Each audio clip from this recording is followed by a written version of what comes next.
नमस्कार मित्रांनो, स्वागत आहे तुमच्या फेवरेट यूट्यूब चॅनल मराठी बुकिशमध्ये. तर मित्रांनो, आज आपण पाहणार आहोत द सायकोलॉजी ऑफ मनी, पैशाचे मानसशास्त्र. याच्यातील आपण चॅप्टर नंबर 2 पाहणार आहोत. गेल्या 2 व्हिडिओमध्ये आपण चॅप्टर नंबर 1 पाहिलेला आहे आणि त्याची प्रस्तावना पण पाहिलेली आहे. तर मित्रांनो, आणखीन पण आपण आपल्या फेवरेट यूट्यूब चॅनलला सबस्क्राईब केलं नसेल तर कृपया सबस्क्राईब करा व बेल आयकनला प्रेस करून ऑलवर ठेवा, कारण पुढील येणाऱ्या व्हिडिओची नोटिफिकेशन तुमच्यात लवकरात लवकर पोहोचेल. आणि व्हिडिओला लाईक केलं नसेल तर प्लीज कृपया व्हिडिओला लाईक पण करा, जेणेकरून तुमच्या एक लाईक आम्हाला पुढच्या व्हिडिओची मोटिवेशन भेटते. तर चला मग बिना टाईम वाया घालवता व्हिडिओला स्टार्ट करतो. चॅप्टर नंबर 2, भाग्य आणि जोखीम. भाग्य आणि जोखीम ही भावंडे आहेत आणि त्यांना झिडकारून चालणार नाही, कारण प्रयत्नानंतर आपल्या आयुष्यातील प्रत्येक घटनावर यांचा प्रभाव पडतच असतो. न्यूयॉर्क युनिव्हर्सिटीचे एक अध्यापक श्री स्टॉक गॅलवे यांनी जेव्हा तुम्ही यशाचे, तुमच्या स्वतःच्या किंवा दुसऱ्याच्या यशाचे मूल्यमापन करता, तेव्हा एक गोष्ट कायम ध्यानात ठेवण्यास सांगितली आहे.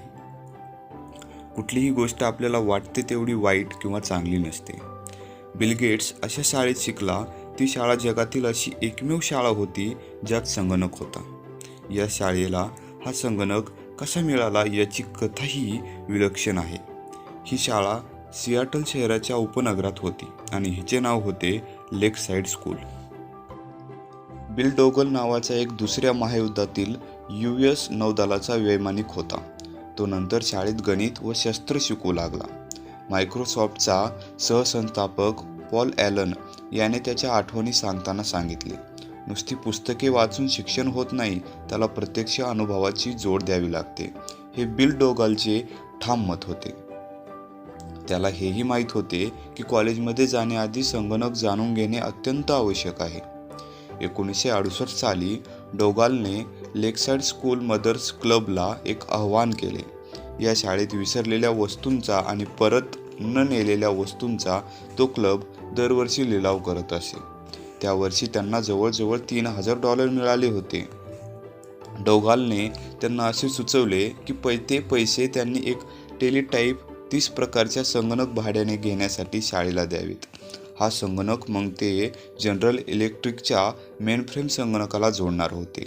या मोठ्या संगणकाचा वेळ या प्रकारे बरेच जण वाटून घेणार होते. बिल गेट्स नंतर म्हणाला, हा समाईकरणाचा शोध नुकताच 1965 साली लागला होता. याचाच अर्थ त्या शाळेत कोणीतरी भविष्याचा वेध घेणारा, आधुनिक विचाराचा कोणीतरी माणूस होता. त्या काळात जो संगणक बिल गेट्सला आठवणीत वापरायला मिळाला, तसाच संगणक कॉलेजमध्ये, कित्येक विद्यापीठातही किंवा त्याच्या आसपासही नव्हता. अर्थात त्याला पाहिजे तितका वेळ तो वापरण्यास मिळत नव्हता, हे मात्र खरे आहे. 1968 साली बिल गेट्स 13 वर्षाचा होता. तेव्हा त्याला एक मित्र भेटला. त्याचे नाव पॉल ॲलन होते. पॉललाही संगणकाचे वेड होते आणि मग त्या दोघांचीही जोडी जमली. लेकसाईडच्या शाळेतील संगणक हा काही अभ्यासक्रमाचा भाग नव्हता. बिल आणि पॉल फावल्या वेळात संगणकाशी खेळत बसायचे आणि आपल्या सर्जनशीलतेला वाट धरून द्यायचे. शाळा संपल्यावर रात्री उशिरापर्यंत, शनिवारी, रविवारी, सुट्टीच्या दिवशी या संगणकावर काम करून करून त्यांनी लवकरच त्यात चांगलेच प्रावीण्य मिळाले. असे एकदा ते रात्री संगणकासमोर बसलेले असताना बिल गेट्सच्या हातात फॉर्च्यून 500 हे मासिक होते. बिल गेट्स पॉलला म्हणाला, एखादी फॉर्च्यून 500 कंपनीचा कारभार हाकण्यास कसे वाटत असेल रे? ॲलनने उत्तर दिले, मला कल्पना नाही. केव्हा तरी आपलीही एक संगणक कंपनी असेल, बिल म्हणाला. मायक्रोसॉफ्टचे मूल्य आता $10 लाख आहे. आता खरी गंमत सांगतो. राष्ट्रसंघाच्या आकडेवारीप्रमाणे 1968 साली जगात 303 दशलक्ष शाळेच्या वयाची मुले होती. यातील 18 दशलक्ष अमेरिकेत राहत होती. यातील 27 लाख मुले वॉशिंग्टन राज्यात राहत होती.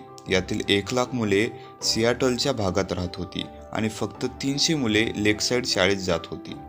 300 दशलक्ष मुलांनी आपण सुरुवात केली आणि 300 मुलापर्यंत आपण आलो. लाखात एक दुसरा विद्यार्थी अशा हायस्कूलमध्ये शिकत होता. अशा शाळेत, ज्या शाळेकडे संगणक भाड्याने घेण्यासाठी पैसे आणि इच्छा दोन्ही होते. त्यातील एक मुलगा होता बिल गेट्स. गेट्सला हे सांगण्यात बिलकुल कमीपणा वाटत नाही. त्याच शाळेत 2005 या वर्षी स्नेहसंमेलनात तो विद्यार्थ्यासमोर म्हणाला, जर लेकसाईड शाळा नसती तर आज मायक्रोसॉफ्ट नसते. बिल गेट्स हा एक बुद्धिमान, व्यवहारी, कष्टाळू, धंद्यात हुशार असा माणूस आहे, यात शंकाच नाही. शिवाय त्याला लहानपणीच्या संगणकाच्या शक्तीचा आणि उपयुक्ततेचा जेवढा अंदाज आला होता तेवढा मोठमोठ्या उद्योजकांनाही आला नव्हता. आणि महत्त्वाचे म्हणजे लाखो मुलांना मिळाली नाही ती संधी त्याला लेकसाईडच्या शाळेत मिळाली. आता मी तुम्हाला गेट्सच्या अजूनही एक मित्राची कथा सांगतो. भाग्याचे एक भावंड जोखीम याची या मित्राला तेवढीच जबरदस्त साथ मिळाली. या मित्राचे नाव होते केंट इनवर्स. बिल गेट्स आणि पॉल यांची नावे घरोघरी झाली याचे श्रेय मायक्रोसॉफ्टच्या यशाला द्यावे लागेल. पण लेकसाईडच्या शाळेत त्या संगणकाचा अजून एक तिसरा बालबृहस्पती होता जो कमपूत होता, तोच केंट इव्हॅन्स आणि बिल गेट्स हे दोघे आठवणीत असताना एकमेकांचे अगदी जिवलग मित्र झाले. बिल गेट्स सांगतो, इव्हॅन्स वर्गातील सर्वोत्तम विद्यार्थी होता. हे दोघे एकमेकांना सारखे दूरध्वनी करत तासन तास बोलत. बिल गेट्सवर जो अनुभवपट झाला इसाईंड बिल्स ब्रेन या नावाचा. त्यात बिल गेट्स म्हणतो, मी त्याला रोज इतक्या वेळ दूरध्वनी करायचो की आजही मला त्याचा दूरध्वनी क्रमांक तोंडपाठ आहे. गेट्स आणि ॲलन जेवढे संगणकातही किडे होते तेवढाच केंटही होता. लेकसाईड शाळेत एकदा एक समस्या उभी राहिली. शाळेला वेगवेगळ्या वर्गाचे वेळापत्र बनवायचे होते. हजारो विद्यार्थी, त्यांचे वर्ग आणि कुणाचाही कसलाही तास चुकणार नाही असे वेळापत्र बनवणे गुंतागुंतीचे व वेळखाऊ होते. शिक्षकांनी बिल आणि केंट या विद्यार्थ्यांना ते वेळपत्र संगणक प्रणाली तयार करून ती समस्या दूर करण्याचे काम दिले. ती संगणक प्रणाली उत्कृष्टरित्या चालली. पॉल ॲलनला उद्योगात पडण्याची फारशी आवड नव्हती, पण केंट मात्र बिल गेट्स इतकाच महत्त्वाकांक्षी आणि उद्योगी होता. गेट्स म्हणाले, केंटच्या हातात नेहमीच एक मोठी ब्रीफकेस असायची, वकिलांच्या हातात असते तसली. आम्ही नेहमी पुढच्या 5 वर्षात आपण कुठे असू याचे इमले बांधत बसायचो. आपण कुठल्या तरी कंपनीचे चीफ एक्झिक्युटिव्ह ऑफिसर असू का, आपला प्रभाव कुठल्या क्षेत्रात पडेल, आपण जनरल होणार या राजदूत होणार, अशा अनेक स्वप्नावर आम्ही चर्चा करायचो. एक मात्र खरे, जे की काही करायचे ते त्या दोघांनी मिळूनच केले असते. त्यांच्या मैत्रीच्या कथा सांगताना गेट्सला गहिवरून आले. आम्ही पुढे एकत्र काम केले, आम्ही कॉलेजला एकत्रच गेलो असतो. इव्हॅन्स केंटही ॲलन आणि गेट्स यांच्याबरोबर मायक्रोसॉफ्टचा संस्थापक निश्चितच झाला असता, पण तसे होणार नव्हते. हायस्कूलमधून पदवी मिळवण्याआधीच त्याच्या गिर्यारोहणात मृत्यू झाला. त्याने गिर्यारोहण करण्याची जोखीम उचलली होती. अमेरिकेत प्रत्येक वर्षी गिर्यारोहण 36 मृत्यू होतात. शाळेत असताना कड्यावरून पडून मृत्यू होण्याची शक्यता दशलक्षात 1 अशी आहे. बिल गेट्सचे भाग्य पहा. 10 लाखात 1 जण लेकसाईडच्या शाळेत जाणार होता. त्याच्या भाग्यात ती शाळा होती. केंट इव्हॅन्सने दुर्दैवाने 10 लाखातील 1 जण ती जोखीम पत्करतो. ती जोखीम पत्करली त्याने आणि गेट्सने. जी स्वप्न पाहिली होती ती तो पूर्ण करू शकला नाही. ती शक्ती त्याच ताकदीची, पण विरुद्ध दिशेने काम करणारी. भाग्य आणि जोखीम या वास्तवात गोष्टी आहेत. माणसाचे वैयक्तिक प्रयत्न आणि या दोन्ही शक्ती आयुष्याच्या प्रत्येक घटनावर आपला प्रभाव टाकत असतात. त्यांची ताकद इतकी समान असते की एकीवर विश्वास टाकायचा असेल तर तुम्हाला दुसरीवर प्रति आदर ठेवावा लागतो. या दोन्ही शक्ती कार्य करतात कारण हे विश्व फार गुंतागुंतीचे आहे आणि ते कृती आणि त्याचा परिणाम 100% जुळवून देत नाही. किंबहुना त्यात तफावत असतेच. या 2 शक्तीमागे एक तत्व आहे, ते त्यांना पळवते. 7 अब्ज लोक आणि अनंत हलणाऱ्या वस्तू जो खेळ खेळत आहेत त्यातील तुम्ही एक खेळाडू आहात. तुमच्या नियंत्रणाबाहेर अकस्मित घटनांचा अकस्मित बसणारा धक्का तुम्ही समजून उमजून घेतलेले निर्णयांच्या फटक्यापेक्षा भयंकर असू शकतो, हे लक्षात घ्या. पण या दोन्हीचे मोजमाप करणे अत्यंत अवघड आहे आणि स्वीकारणेही तेवढेच अवघड. म्हणून बऱ्याच वेळा त्यांच्याकडे दुर्लक्ष होते. प्रत्येक बिल गेट्स बरोबर एक इव्हॅन असतोच. तो गेट्स इतकाच बुद्धिमान होता, पण या आयुष्याच्या पटावरून तो बाहेर फेकला गेला.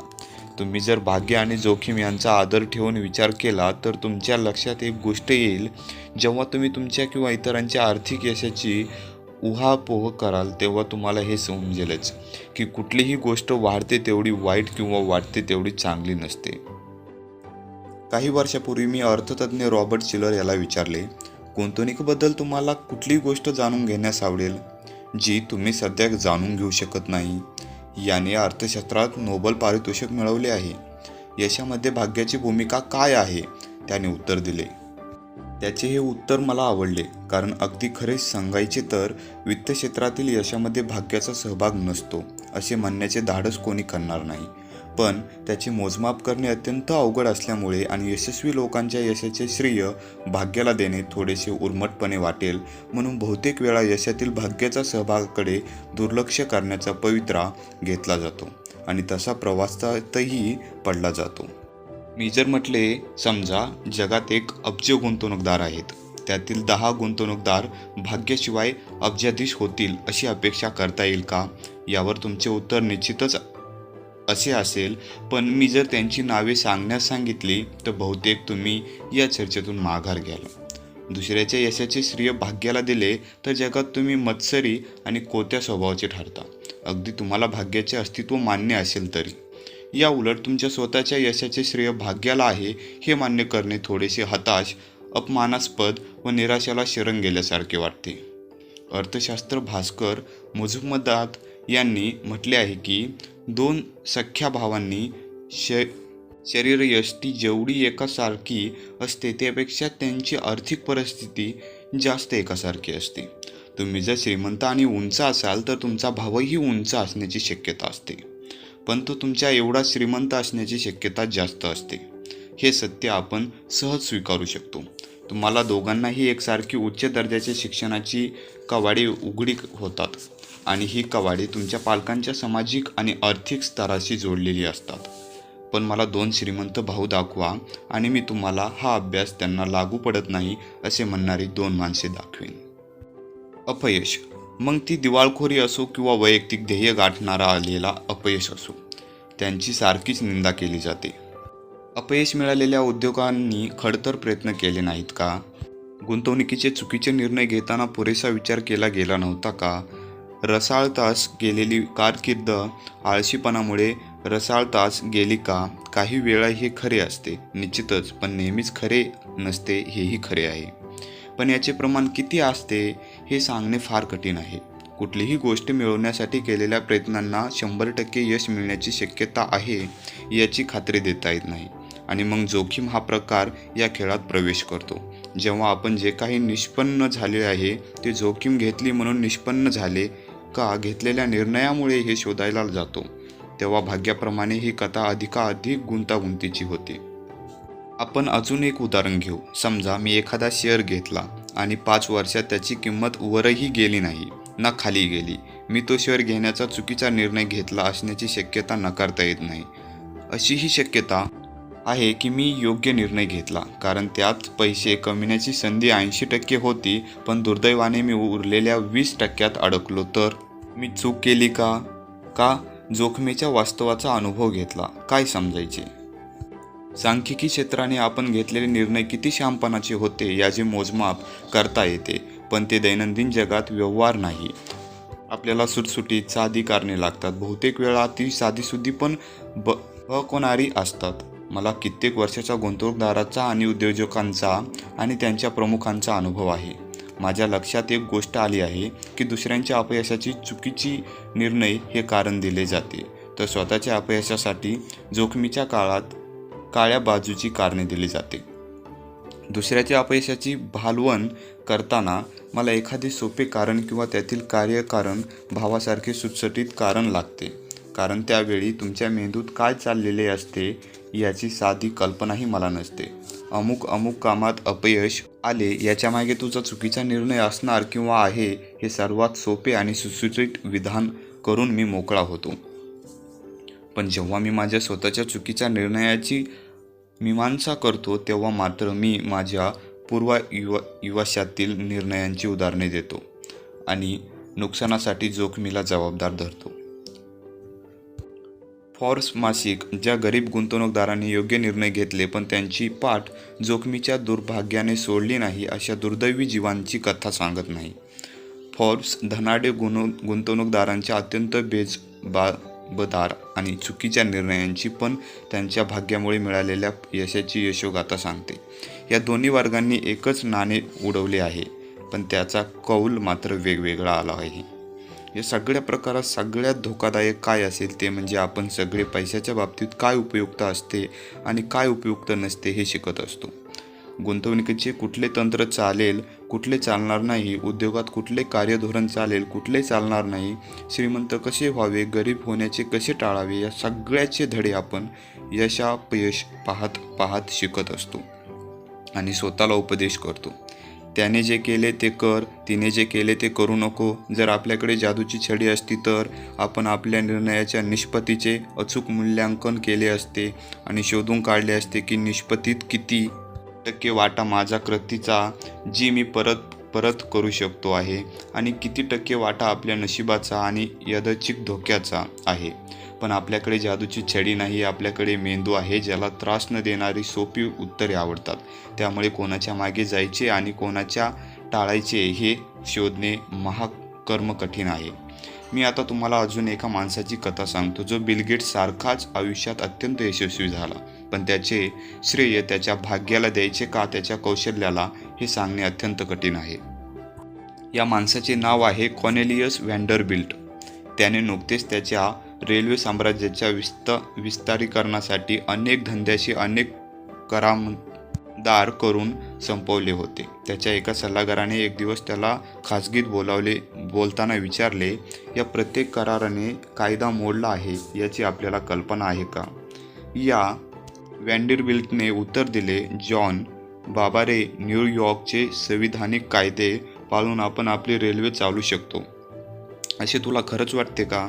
मी जेव्हा हे वाचले तेव्हा पहिला विचार जो माझ्या मनात आला तो असा होता, त्याच्या या वृत्तीनेच बहुधा तो एक यशस्वी उद्योजक झाला असावा. त्या काळात रेल्वेचे रूट आखण्याचे कायदे अत्यंत क्लिष्ट व नाउमेद करणारे होते. म्हणून तो कदाचित मनात म्हणाला असेल, खड्ड्यात गेले ते कायदे, आणि असे म्हणून त्याने ते काम तसेच पुढे रेटल असेल. व्हँडरबिल्टच्या त्याच्या या उद्योगात प्रचंड यश मिळाले. म्हणून त्याच्या या कायदे मोडणाऱ्या वैयक्तिक कौतुक करणाऱ्या मोह बऱ्याच जणांना आवरता येत नाही. कदाचित काही जण त्याला व्यवहारी शहाणपणा म्हणतील. त्या दृष्ट्या माणसाने त्याच्या स्वप्नाआड काहीही येऊ दिले नाही म्हणून त्याचे कौतुकही झालेच. पण हे विश्लेषण किती धोकादायक आहे. सदसद विवेक बुद्धी असणारा माणूस गुन्हेगारीला उद्योजकाचे गुणविशेष मानणार नाही. तुम्हाला त्याच्या कंपनीचे काय झाले असेल याचा अंदाज आला असेल. कायदा धाब्यावर बसविणाऱ्या या उद्योजकाचे हे साम्राज्य न्यायालयाच्या निकालाच्या एका फटक्याने कोसळले. पण येथेही एक समस्या उभी राहतेच. ज्या कडवटपणे तुम्ही एनरॉनवर कडवट टीका करता त्याचप्रमाणे तुम्ही व्हँडरबिल्टच्या कायदे तोडले म्हणून तेवढ्याच तीव्रतेने टीका करू शकता. पण यातील एक नशिबाने कायद्याच्या कचाट्यातून सुटला तर दुसरा त्याने जो धोका पत्करला त्यात फसला. जॉन डी रॉकफेलरही असाच होता. त्याने इतक्या वेळा कायद्याच्या कचाट्यातून सुटका करून घेतली होती की एका न्यायाधीशाने त्याच्या कंपनीपेक्षा भुरटे चोर बरे अशी टिप्पणी केली. या रॉकफेलरचे इतिहासकार लबाड पण हुशार उद्योजक म्हणून त्याचे वर्णन करतात. तसा तो असलेही कदाचित. पण गोष्ट कुठून कुठे गेली पहा. तू कालबाह्य कायद्याने तुझ्या नवनवीन उपक्रमाआड येऊन दिले नाहीस, ते तू गुन्हा केला. किंवा रॉकफेलर हा एक बुद्धिमान उद्योजक होता. त्याच्या यशातून बरेच शिकण्यासारखे आहे. हे वाक्य किती कमी वेळात रॉकफेलर हा एक बदमाश होता त्याच्या अपयशातून शिका या वाक्यात बदलू शकते. मला कायद्याशी काय घेणं देणं आहे, माझ्याकडे सत्ता आहे, व्हँडरबिल्ट एकदा म्हणाला. त्याने त्याच पद्धतीने कायद्याची बूज न ठेवता कामे केली. ज्या कथेत हे शब्द आले त्या कथेचा शेवट काय झाला असेल याची कल्पना आपण आज सहज करू शकतो. धाडस आणि बेजबाबदारपणा यातील समीरेषा फार पुसट असू शकते. जेव्हा आपण जोखीम आणि भाग्याला किंमत देत नाही तेव्हा तर ती आपल्याला दिसतही नाही. बेंजामिन ग्राहम हा एक काळातील श्रेष्ठ गुंतवणूकदार समजला जातो. व्हॅल्यू इन्व्हेस्टमेंटचा जनक आणि वॉरेन बफेटचा सुरुवातीचा सल्लागार. पण बेंजामिन ग्राहमच्या गुंतवणुकीच्या यशामागचे त्यांच्याकडे गिसो कंपनीचे जे प्रचंड प्रमाणात रोखे होते ते कारण होते. गंमत म्हणजे ग्राहमने जी तत्त्वे वेगवेगळ्या कंपन्यांच्या रोख्यात पैसे गुंतवावेत इत्यादी त्यांच्या लिखाणात पोततिडकीने मांडली. ती सगळी तत्त्वे त्यांनी हे यश मिळताना पायदळी तुडवली होती. आता धाडस आणि बेजबाबदारपणा यामधील रेष कुठे आहे मला माहीत नाही. ग्राहम त्याला या अचानक झालेल्या कायद्याविषयी म्हणतो. भाग्योदय आणि एक अत्यंत व्यवहारी आणि धूर्त निर्णय. कशावर नेमके बोट ठेवणार अवघड आहे. याहून मार्क झुकरबर्ग पुढे त्याच्या कंपनी विकत घेण्यासाठी $1 अब्ज प्रस्ताव ठेवला होता. हे आपण सर्वांनाच माहीत आहे. त्याने भविष्याचा अचूक अंदाज घेऊन तो धुडकावून लावला म्हणून आपण त्याचे तोंड फाटेपर्यंत कौतुक करत असतो. पण याहूनही जेव्हा मायक्रोसॉफ्टचा असाच प्रस्ताव धुडकावून लावला तेव्हा चांगली संधी घालावी म्हणून यावर भयंकर टीकास्त्र सोडण्यात आले होते. मूर्खांनी चांगली संधी दडवली. आता उद्योजकांना यात काय शिकण्यास मिळते मला कल्पना नाही, कारण या व्यवहारात भाग्य आणि धोके या दोन गोष्टी अचूकपणे वेगवेगळ्या करता येत नाहीत. अशी अनेक उदाहरणे देता येतील. यश आणि अपयशाची निष्पत्ती हा एक पूरक परिणाम असतो. सर्वोत्तम आणि वाईट व्यवस्थापक त्यांच्या कर्मचाऱ्यांना जेवढे जमेल तेवढे दामटम असतात.